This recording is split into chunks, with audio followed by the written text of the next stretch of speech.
Now, when we talk about e-invoices, these are invoices that really, you can call them truly digital in their entirety, right? Because we're talking about, it's not just the paper or whatever. It's not, we're not talking, again, we're not talking about paper, but we're talking about, transmission, how we transmit, these documents, how are these documents processed, how are they archived. It's the whole journey from the beginning to the end.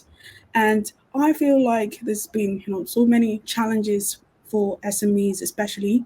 I don't know so much about the large enterprises, because large enterprises might have more money to throw out some of these new, you can call it new technologies and new ways of working.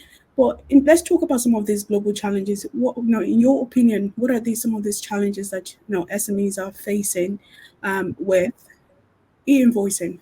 I think it's the complexity, Tolani. I think it's the complexity. With the SME and who's focused on invoicing,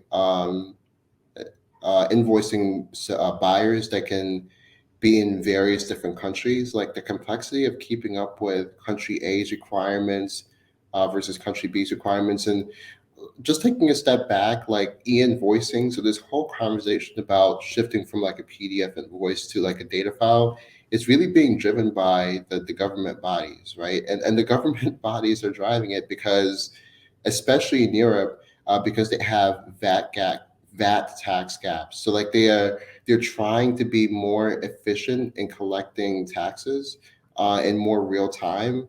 And the only way to do that is just to basically have extreme visibility into all transactional activity that's happening.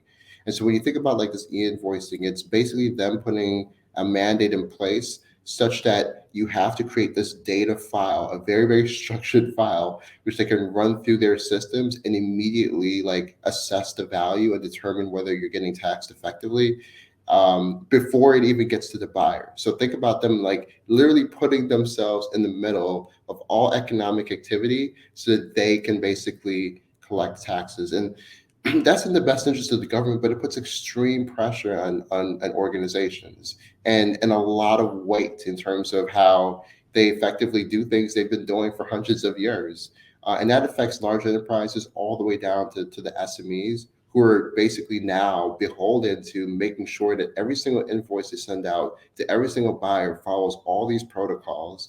Otherwise, like they can get in trouble, right? They can get in trouble, the government can come after them. And so that's where like a software portfolio or a software solution can really help to remove some of that complexity, to remove some of that uncertainty, and allow them to essentially focus on, look, like here's what I'm invoicing my buyer for. Here, like the required elements, it's all programmed into the software. If anything is missing, the software will give them a reminder. And when they transmit that invoice, they can be confident in the fact that they're sending something that is compliant, that the buyer will actually receive it, so they receive a record that the buyer has gotten the invoice, and that gives them the comfort that, okay, I can rest assured that I'm ultimately going to get paid for this. So I think that's where. It's not a question of like SME adoption of e-invoicing, because I think it's upon us as technology vendors to really lower that barrier to entry. We're doing that through capabilities like cloud, so providing software to these vendors without the infrastructure requirement. So it's upon us to reduce the barrier to entry.